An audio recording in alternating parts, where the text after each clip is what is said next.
Alright, hey everyone. It is the end of the day. I am going to unwind and get ready for bed, and this is gonna kind of be like we're on FaceTime together, hanging out. This is like my time to quickly relax and take a breather before putting my baby to bed. So let's do this. So if you can't tell, my baby's nails are very, very sharp and he is clawing me literally everywhere. So today was a really good day. It was my nephew's birthday party and that was super fun. I love birthday parties because all of our family gets together and hangs out. And that doesn't happen very often because we all have such like busy, hectic lives. So fun fact, I only do one thing on my face, which right now, especially in this lighting, probably doesn't say much for me, but and the clawing on my face looks red. However, I have very minimal breaking out and very minimal acne, and I attribute it all to a one-step skincare routine, and I'm going to tell you exactly what it is. So this Dr. Bronner's Castile soap. So I used to have kind of, it wasn't bad acne, but I definitely had acne in high school and my face would break out and it would be like painful. And so my mom was like, let me try and make you something, because my mom's very all natural and like likes to use natural things. She had this brand is like kind of expensive, but when I tell you that I've had this for over a year and that's how much I've used, I will probably have this for forever because it lasts so long. So anyways, my mom made me this, and ever since then my acne, like, next to none. And I mean even throughout like being pregnant, postpartum, I've had next to no zits with using this. So what I do is I just get a little foamer bottle, which I'll try and link these below, and I'll definitely be able to link this below, but I just get a little foamer bottle and I literally just squirt like a little bit in the bottom of the foamer bottle. I just squirt like a little bit and then add the rest, fill the rest up with water, and this lasts me like months. And like I said, literally you can't mess it up. It's 2 ingredients. It's so easy and it's really gentle on your skin, but it's also super effective. Like I said, like I literally don't ever get bad breakouts.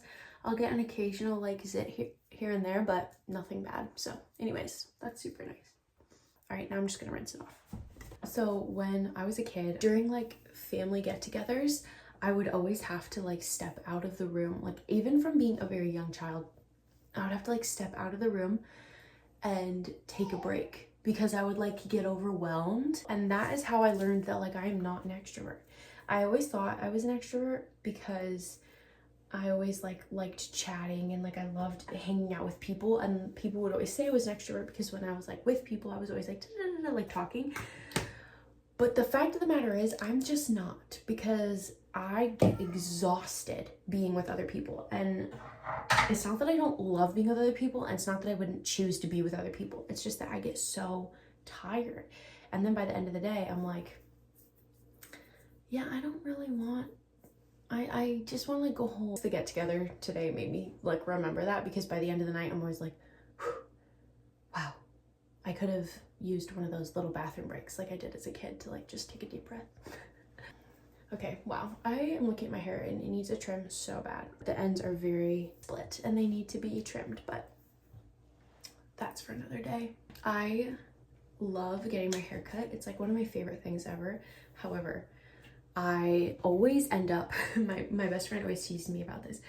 I always end up like chopping my hair off and then completely regretting it. And it always is triggered by somebody else chopping their hair off. Always. It's always triggered by like a friend or somebody I know like cutting their hair short and being like, I want to cut my hair short. They look so good with their hair short. And then I chop my hair off and I'm like, why did I do that? My hair was so long and pretty.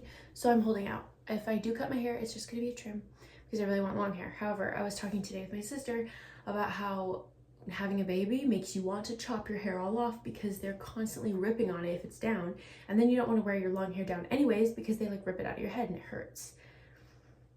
It's a whole thing. Anyways, that's my little routine. I'm just gonna put some lotion on my hands now and call it a night.